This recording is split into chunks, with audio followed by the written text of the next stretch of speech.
অনশন ভাঙালেন? বাহ। ছাগলের দুধ খাইয়ে নাকি? অনশন ভাঙালেন? বাহ। ছাগলের দুধ খাইয়ে নাকি? চাকরি প্রার্থীদের অনশন ভেঙেছেন তিনি ব্রাত্য বসু। 26,000 চাকরি প্রার্থীদের চাকরি যাওয়া নিয়ে সুপ্রিম শুনানির দিকে তাকিয়ে রয়েছেন যখন প্রার্থীরা, তখন কটাক্ষের সুরে মন্তব্য করলেন তমলুক লোকসভা কেন্দ্রের বিজেপি প্রার্থী অভিজিৎ গঙ্গোপাধ্যায়। ছাগলের দুধ খাইয়েই কি অনশন ভেঙেছেন তিনি? প্রচারে বেরিয়ে এমনই মন্তব্য করলেন তিনি এদিন। পাল্টা ব্রাত্য বসুর মন্তব্য, গান্ধীনীতি শুনলেই রেগে যায় বিজেপি। কি বলেছেন ব্রাত্য বসু এবং অভিজিৎ গঙ্গোপাধ্যায় শুনবো পরপর। আজকে তো অনশন ভাঙালাম ওদের।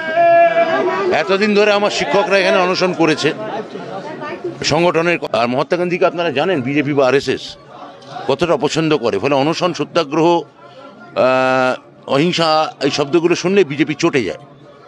ফলে আমাদের যে শিক্ষকরা শান্তিপূর্ণভাবে ওখানে আন্দোলন করছিলেন, বিজেপির দুর্বৃত্তরা এসে ঢিল ছুটতে শুরু করে। রাজ্যের শিক্ষামন্ত্রী ব্রাত্য বসু জেলা সদর তমলুকে শিক্ষকদের নিয়ে মিছিল করছেন। করছেন তো কি হবে, করুন না। তিনি অনশন ভাঙালেন তাদেরকে। অনশন ভাঙালেন? বাহ। ছাগলের দুধ খাইয়ে নাকি?